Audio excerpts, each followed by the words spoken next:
Olá, meu convidado de hoje é organizado, persistente e muito altruísta. Natural de São Leopoldo, filho do seu João e da dona Maria Emília, é formado em marketing pela DVB em São Paulo. Casado há 42 anos com a Estela. O pai do Ricardo, do Marcel, da Marina e do Luiz Fernando trabalhou por 32 anos junto ao Grupo Editorial Sinos e foi diretor de jornais VS Exclusivo, da revista Lançamentos, da Rádio ABC 900 e de projetos especiais. Hoje teremos uma conversa de peso com Luiz Fernando de Paula Guzmão. Seja muito bem-vindo, seu Luiz Fernando. Prazer em te conhecer, Rodrigo Stefan. Grande prazer e muito preocupado com o desafio que eu tenho hoje aqui, né? De poder contar 85 anos muito bem vividos. 86 daqui a 4 dias. quando a nossa entrevista for ao ar já são 86. Muito bem vividos. Né? Agora em 25 de agosto, né? 25 de agosto. Quando a entrevista for ao ar já vai estar comemorados os 86. E sintetizar isso em 28 minutos é impossível. Não tenho nenhuma intenção de a gente esgotar qualquer assunto aqui. Mas o grande desafio é poder pincelar muito de várias dessas histórias, né? Quando o Maurício estava comentando comigo, pô, tu tem que contar a história dos 4 casamentos e do roubo da Estela e não sei o que. Eu disse, calma, a gente tem que pincelar um pouquinho de tudo, porque se nós puxar a genealogia, e aí já quero de pronto agradecer o carinho que o senhor me brindou com essa distinção, que é trazer aqui um pedaço da minha família, né? O senhor pesquisou e trouxe aqui dos Stefan que vieram para essa região aqui, né? Desde a chegada do primeiro lá, em 2 de março de 1829, o que o senhor não sabia, né? Fico muito feliz pelo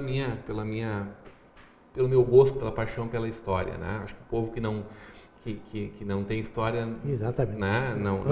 Não existe. Eu também sou apaixonado por genealogia. Genealogia, e se nós for falar de segurança no trânsito, nós vamos longe. Se nós for falar dos veículos do Grupo Sinos, o que o senhor levou adiante, vamos Alfabetização. longe. Alfabetização Rio dos Sinos. É um ponto especial, que lhe toca demais. Mexe comigo. E o senhor conseguiu resultados maravilhosos à frente. Uma pergunta, né? vamos inverter um pouquinho o processo. Eu vou te ajudar. O ano 2000 tivemos pelo IBGE uns números, e Novo Hamburgo tinha 171 mil habitantes. Quantas pessoas analfabetas acima de 15 anos tinha Novo Hamburgo, então? Pergunta. Já lhe pergunto, então, lhe devolvo a pergunta. Quantas pessoas analfabetas tinham acima de 15 anos no ano 2000 em Novo Hamburgo? 8.571. E a partir desse trabalho todo que foi realizado? Conseguimos colocar Novo Hamburgo dentro do mapa de ter menos do que 3% de analfabetos, ou seja, um município que está dentro da alfabetização. Isso foi um mérito, uma vitória que o senhor trouxe do grupo como um todo, mas muito pessoal. Eu não trabalho sozinho. É o grupo como um todo, existe um grupo Sinos que, né, foi um trabalho, foram 262 semanas, 262 páginas semanalmente, que iniciou o processo, viu, e de incorporar 44 municípios da região na luta contra o analfabetismo. E trazer para o município essa luta. Porque não adianta, viu, tem analfabeto, mas aonde, como fazer, viu? Então, se reuniu 44 municípios, convidei 44 prefeitos a virem a Novo Hamburgo para justamente, viu, tratar do assunto. E, na ocasião, perguntei para cada um deles, quantos analfabetos acima de 15 anos tem no seu município? Nenhum sabia. Como hoje, nenhum sabe. É incrível que no mundo de hoje, nós ainda estejamos derrapando no analfabetismo. O analfabetismo caracteriza... É uma chaga, né? Mais do que uma chaga, é um problema que não é enxergado. O que dói é que ele não é enxergado. E por não ser enxergado, ele continua. Eu não vejo uma campanha nacional, viu, para alfabetizar. Não vejo uma campanha regional para alfabetizar e não vejo nenhuma campanha municipal também para alfabetizar. E tem analfabetos ainda para serem alfabetizados. E é uma pena deixar uma pessoa sem saber ler e escrever em 2015. E essa Isso é um desafio. Está na conta do senhor aí, né? Não é minha. É mais gente.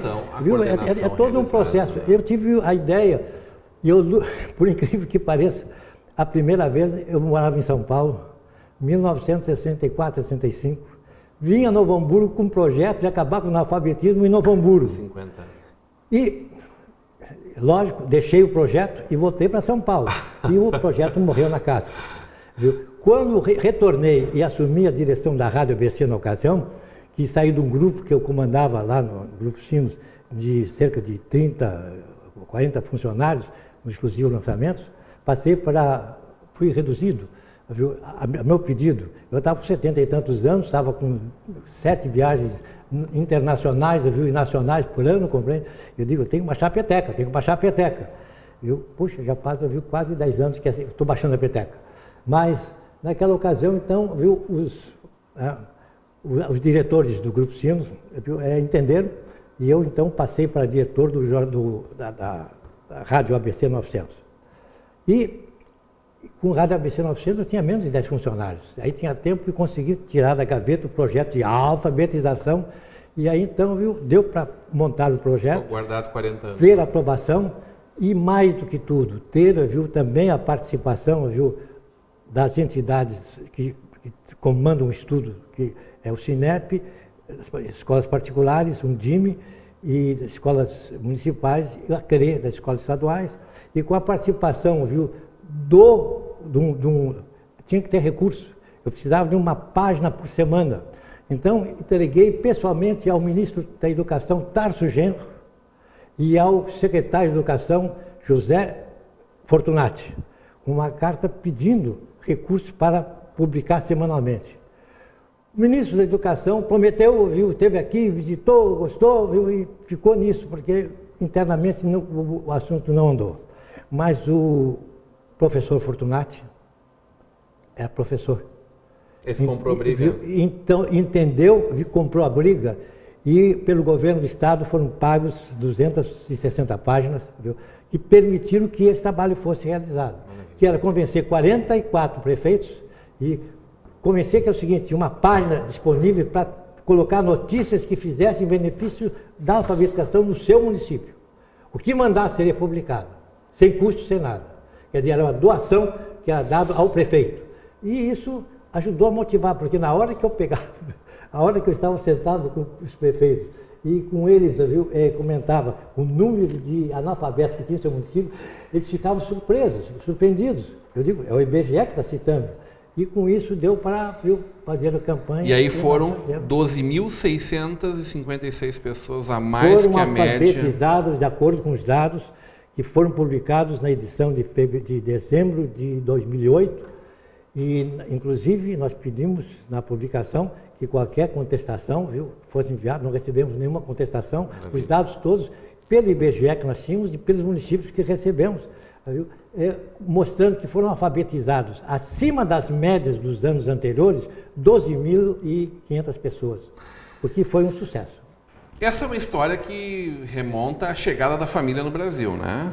A ligação com a educação, o senhor está me falando da criação da primeira escola aqui em Campo Bom, por exemplo, que foi feita por alguém da família. Né?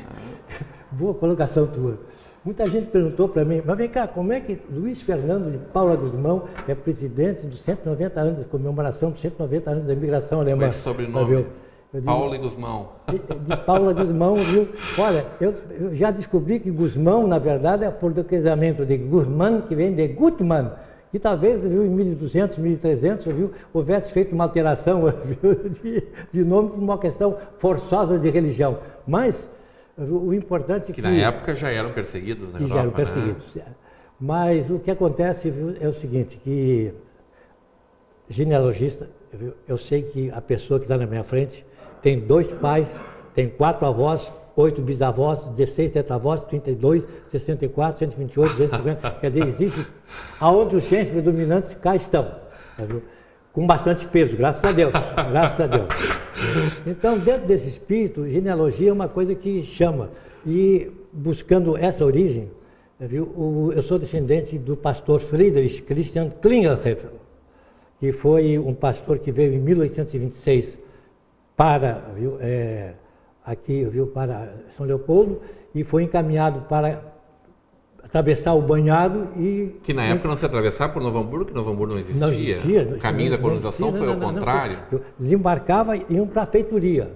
Da feitoria do Linhocães, onde tinham os resíduos da feitoria do Linhocães de 1700 e tanto, que aquelas construções lá que ficavam os alemães, viu? E depois de lá eles eram colocados pelo... E é interessante lembrar isso. Poucos historiadores esquecem esse detalhe sutil. Eles vinham para São Leopoldo, iam para a feitoria, aí ficavam em feitoria alguns, e aí foram para Lomba Grande, foram para aquele lado de Lomba Grande, e depois, viu, parou essa área, então tiveram que atravessar o banhado, Campo Bom. Campo Bom foi onde o Klingelheffel se instalou, e lá ele fez a primeira comunidade evangélica. A igreja evangélica, no tempo do Império, não tinha condições de construir, viu, de fazer, viu, igrejas com torre, cruz e sino. Era proibido por lei. Só a igreja católica podia. Então eles faziam uma construção na qual, durante a semana, era escola e no domingo se fazia o culto.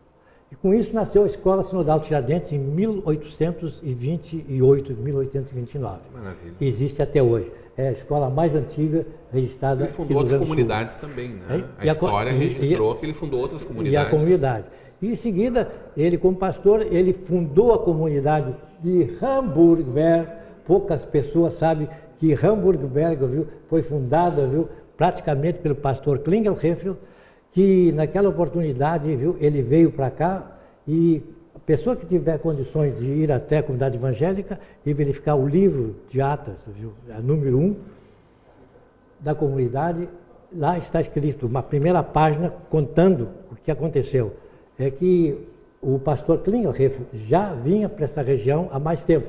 Porém, viu, com a Revolução Farroupilha, ele teve que partir, levou junto a documentação toda que tinha e morreu perto de Rio Pardo, em batalha, e nessa altura, viu, então, não tem nada registrado. E o pastor Farrapo. Ele é o pastor Farrapo. Né?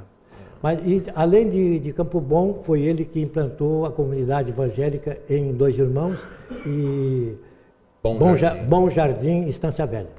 Bom Jardim, que depois ficou sendo a de Ivoti, né? Ivoti. Primeiramente, Bom Jardim.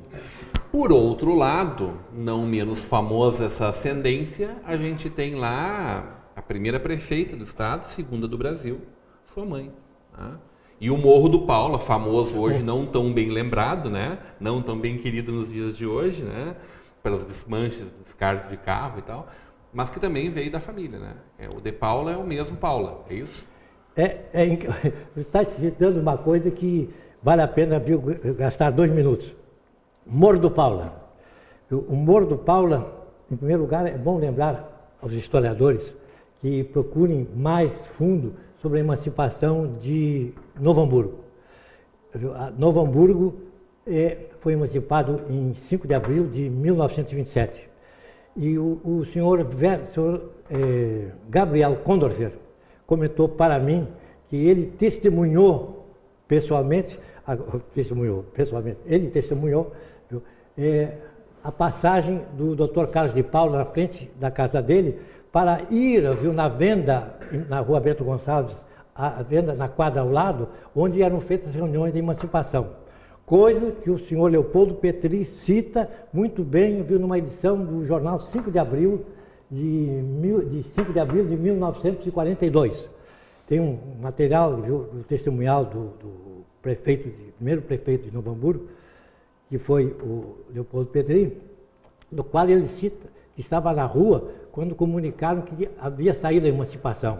Ele estava de carro, foi rapidamente até a venda do senhor Carlos Júlio Sperp, que por coincidência é a avó da minha mulher, Estela, que era a venda que o Gabriel Condorfer falava na rua Bento Gonçalves, na outra quadra, tinha aquela venda. e ele foi até lá e por telefone tomou conhecimento de que havia sido feita a emancipação. Acontece que o meu avô tinha telefone em São Leopoldo, telefone número 2, e o Carlos Júlio Sperck, na venda dele, tinha telefone. Era o motivo que eles tinham as reuniões ali, é que justamente ali tinha um telefone também, que servia de apoio para a questão de terem comunicação.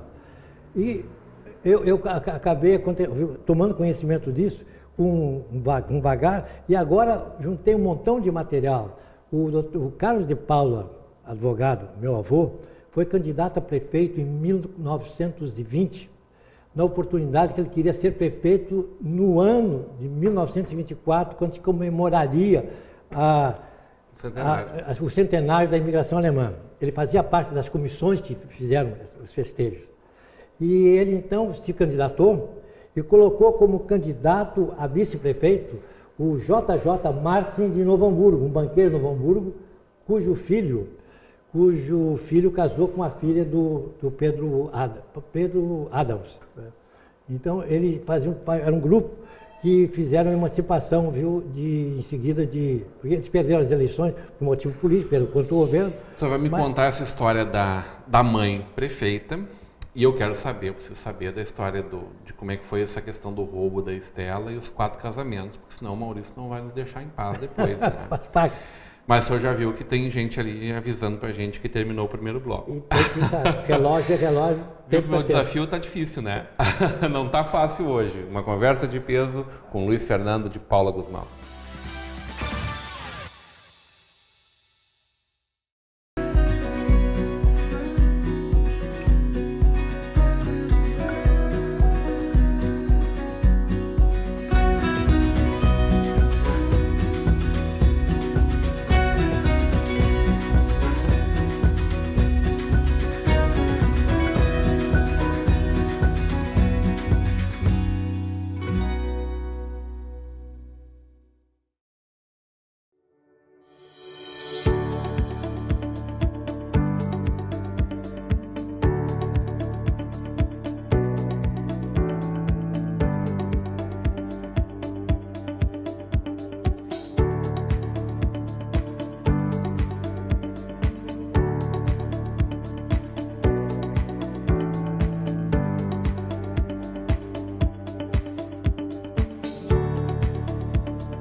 Nós somos o novo, mas também somos o velho.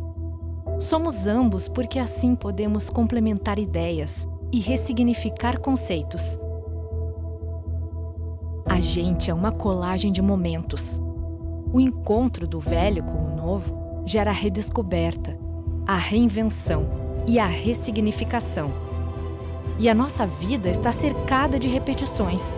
São situações passadas que ganham um novo sentido hoje. As necessidades não mudam, mas a forma de consumir. É tudo novo de novo.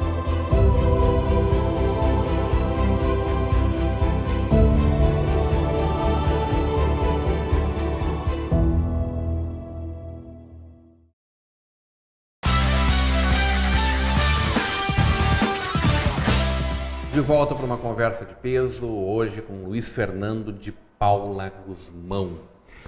Bom, que o senhor esteja aqui conosco nos próximos 10 anos, né, para ser o presidente da comissão dos 200 anos do bicentenário da nossa imigração, né? Eu quero estar mantendo presente, essa lucidez e essa saúde, né? Eu faço parte do Instituto São Leopoldo 2024 por causa disso, para me manter vivo até lá. E que seja o presidente dessa comissão e que a gente possa comemorar lindamente isso. Eu quero ser partícipe da alegria de participar.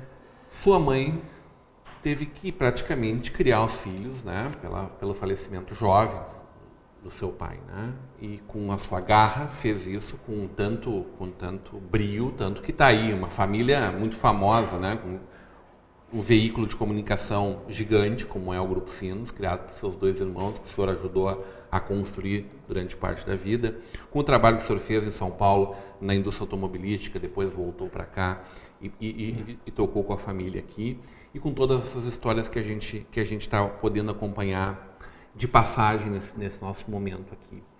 Que pessoa era essa, Maria a dona Maria Emília de Paula. Lutadora. É difícil pensar direitinho, viu?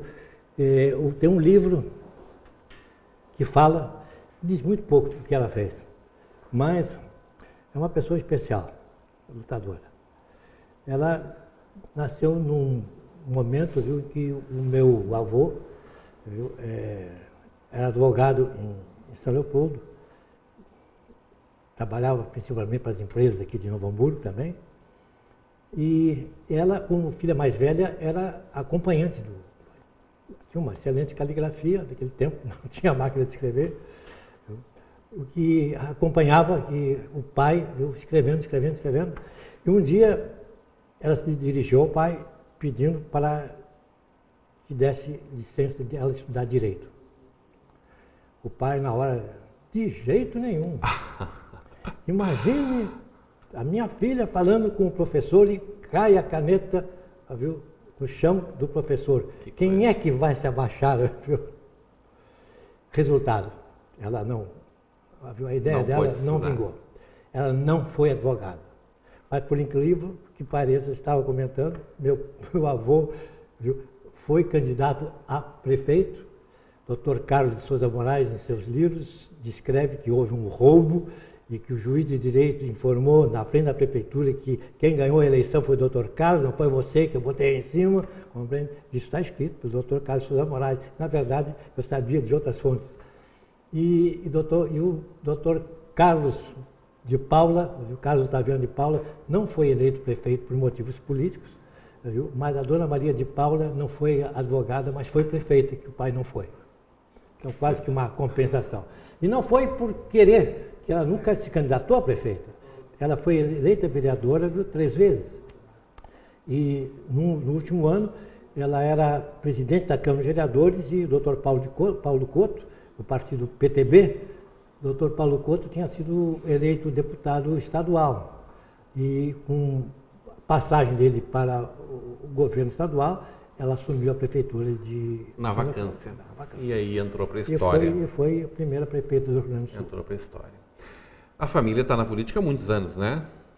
Olha, dos 7 filhos da minha mãe, nenhum entrou na política. Mas antes disso, desde a primeira intendência de São Leopoldo, né? Desde a emancipação de São Leopoldo, o tio avô da minha mãe foi Epifânio Paula Fogaça, o primeiro intendente de São Leopoldo. Então. Foi vereador 3 vezes e primeiro intendente de São Leopoldo.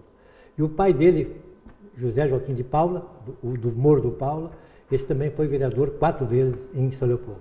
Foi logo que foi implantada a Câmara. Em compensação, os filhos dela estão todos aí, construíram esse veículo fantástico de comunicação que a gente tem na nossa cidade, na nossa região. O Grupo Sinos é uma coisa que às vezes tem uma força maior do que um prefeito, não é verdade? Tem certas pessoas que às vezes criticam um jornal. E é o direito, pelo amor de Deus, a pessoa tem que gostar e não gostar. Mas acontece uma coisa interessante. Fazer jornal é a coisa mais difícil do mundo, né? Como fazer comunicação geral, mas quem faz jornal faz a coisa escrita, no papel e que fica. Nós estamos aqui no ar, viu? Logo, viu? Desliga a televisão, clique, põe embora. O rádio também, sai dali, viu? Desaparece. Mas jornal permanece, perdura. E é incrível, se a pessoa, viu, num jornal, viu, enaltece, elogia alguém, óbvio que esse alguém tem pessoas que não apreciam. Essas pessoas não ficam satisfeitas. Na oportunidade seguinte, o jornal enaltece, elogia aquelas outras pessoas, aquele alguém deixa de gostar. Quer dizer, então, não agrada nenhum dos dois e desagrada os dois, né? Isso vai ter sempre gente desagradada. Né? Que história é essa de casar 4 vezes com a mesma mulher? Que o senhor roubou essa mulher? Essa é a provocação que o Maurício Pós nos fez. A questão do roubo é simples. Uma vez na minha vida... É o tipo de roubo que é bonito de fazer? Uma vez em minha vida, eu fui chamado por escrito de ladrão. Um prefeito, na ocasião, viu? Schmitz. Tá? Seu Miguel Schmitz. Miguel Schmitz. Mandou um telegrama para mim, viu? Dizendo que eu tinha roubado a moça mais bonita de Novo Hamburgo. Eu fiquei constrangido com o roubo, mas fiquei feliz por tê-la roubado. Envaidecido, com certeza. E casei, viu, na verdade, viu, mais que uma vez, porque eu, na oportunidade, era um descasado, era desquitado. E não era permitido para a lei brasileira a pessoa voltar a casar. Dentro disso, e respeitando os clubes que eu participava, tudo isso, eu queria chegar lá, eu queria chegar nos hotéis que eu viajo, com a minha esposa. Então, eu casei pelas leis bolivianas. Casei na Bolívia. Por procuração, mas casei na Bolívia. Mas eu tinha um documento que era casado com a dona Estela. Aliás, não é a dona Estela, é a Estela. Ela não gosta que se chama de dona. Então, vou respeitar. Que é uma mulher lindíssima, com todo o respeito. De acordo. E casando por procuração, chegou o momento de eu levá-la para São Paulo oficialmente, viu? Para minha casa. E naquele caso, como é que eu vou fazer? Eu lembrava que a minha mãe, viu, muitas amizades conhecidas, politicamente, aquele negócio todo, os meus irmãos com o jornal, viu? O meu futuro sogro, lá o Diogo, diretor da CI, a minha sogra, viu, diretora da Escola Oswaldo Cruz, com tantos alunos. Tenho que respeitar, viu, a comunidade, viu? Tem que fazer uma coisa mais, viu, mais brasileira. Então, resolvemos fazer o seguinte, marcamos um dia, e nesse dia fizemos um almoço. Antes do almoço, nós fomos à comunidade evangélica e o pastor Putvai, ele nos deu a bênção do casamento. Então, nos casou, então, a segunda vez, pelas leis da igreja. Posteriormente, saímos dali, nós fomos, então, para o restaurante Chaves, ficava ali no bairro Primavera. E lá fizemos um almoço dos clãs. A minha família e a família dela, só. Cada um levou um amigo, e nada mais. Toda a família estava reunida, toda a minha família reunida e toda a família reunida dela. E com isso nós fizemos um casamento em família, terceiro casamento. Acontece que veio a lei do divórcio. Com o divórcio, eu me divorciei oficialmente e voltei a casar pelas leis brasileiras, quarto casamento. Está explicado? Está explicado, uma história maravilhosa. E estou com vontade de casar de novo, porque sempre é festa. 42 anos? 42 anos de casados. 2 filhos com ela, já tinha 2 filhos do primeiro casamento. E ela adotou com como é que se diz, que amam ela. Maravilha, coisa boa, maravilha. Seu Fernando, você é uma pessoa muito ligada nas novas tecnologias, né? Estava mexendo no celular com destreza, que eu percebi ali. Vai à biblioteca pesquisar, lê pilhas de livros, sempre com o iPad junto e faz a foto nele também. Por que isso? Que necessidade é essa de estar se reinventando? Eu não estou reinventando nada. Os orientais dizem que a pessoa de mais idade é sábia. Eu vejo uma inversão que está ocorrendo no mundo, viu, por causa dos botãozinhos.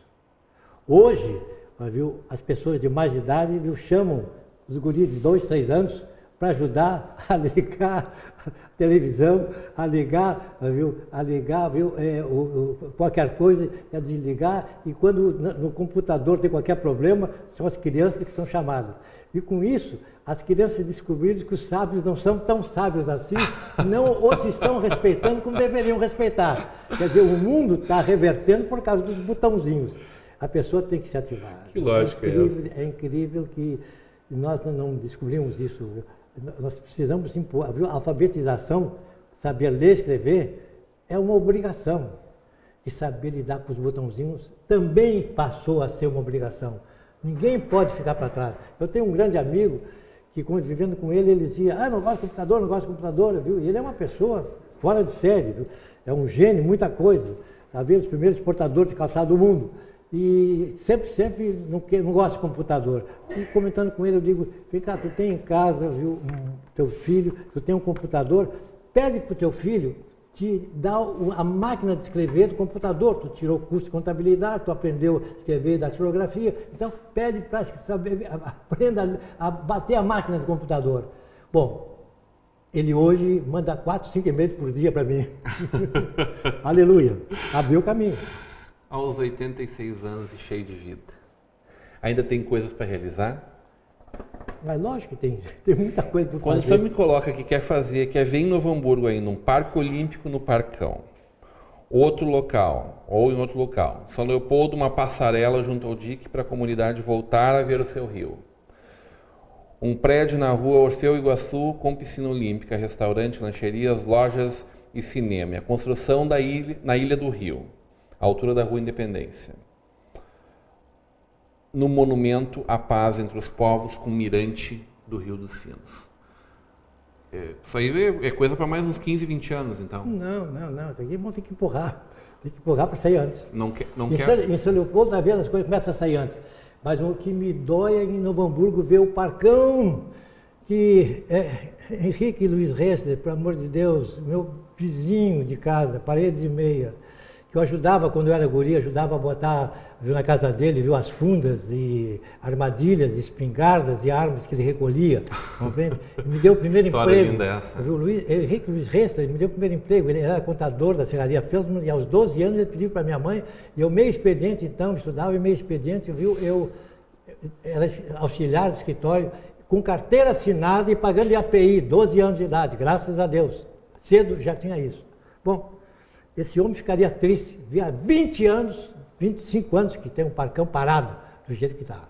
Um mar de terra nobre no meio, obrigando todas as pessoas de Canudos. Eu não entendo quem mora em Canudos que não fique, viu? Novo Hamburgo inteiro tem que ficar. Tem que dar uma volta, lá por baixo ou lá por cima, 2 quilômetros e 200 metros, viu? De volta, sem necessidade, quando podia atravessar a rua. Nos projetos do plano diretor de 1960, 70, mapas eu tenho, viu, anteriores, que a Rua Florença estava já citada. E a Rua Florença, eu não posso deixar de lembrar, que é uma reta entre o cemitério evangélico de Hamburgo Velho e o cemitério evangélico de Campo Bom, e o que o pastor que fundou as duas fazia essa trilha. No mínimo era a trilha que era usada anteriormente. Bom, mas o parcão está ali parado. E hoje ela é picada em 2 pontos. O parcão é um dos pontos que ela é picada, né? Ela é trancada em 2 pontos, né, a Florença? Ela só passa por cima e por baixo. Não, a Florença, viu, não existe. Viu? É projeto que abarraram. Com tudo que aconteceu. Bom, repare, há 20 anos que eu brigo e eu não parei de brigar. Vou continuar brigando, porque no mínimo, na Rua Florença deve ter uma passagem ou de pedestre ou de ciclismo, não sei, mas deve ter uma passagem relembrando os caminhos antigos. E no mínimo mais uma rua para poder fazer o povo de Canudos não ter que atravessar, porque aí existe a mobilidade urbana obrigando a utilização desse parcão também, viu, para a pessoa não gastar tanto tempo perdido circulando pela cidade. Já conheci o senhor, mas nunca tinha tido a oportunidade de conversar como a gente conversou antes da nossa entrevista, e agora lhe ouvindo um pouco mais, e quero lhe falar com toda sinceridade, carinho, da grande e profunda admiração que fica a partir de sempre, certo? Se antes já existia, ela se reforça, se renova nesse momento. Muito obrigado pelo seu carinho, pela sua atenção sempre, e Carlos, que esteja com a gente muitos e muitos anos. Carlos, Stefano, construindo tudo isso, né? Eu elogio o trabalho que vocês estão fazendo, registrando pessoas e coisas, fatos do que ocorre na nossa região. É importante porque história se faz com pessoas. Viu? E juntar, viu, as peças, viu, quem procura fazer história tem que ter, viu, peças para poder, viu, levantar o que aconteceu. Parabéns pelo trabalho que está fazendo. Muito obrigado pelo carinho, pela distinção. Seja sempre muito bem-vindo, né? Não somos a rádio, o Grupo Sinos, a TV Jornal NH, mas de coração aberto, de portas abertas, para dividir um pouquinho com o nosso pequeno público aqui, aquilo que a gente faz e quem fez a nossa cidade. Parabéns pelo trabalho. Vida longa, até os 200 anos pelo menos da nossa imigração. Hoje numa conversa de peso com Luiz Fernando de Paula Guzmão. Continue agora com a programação da nossa Vale TV, da nossa rede comunidade de televisão.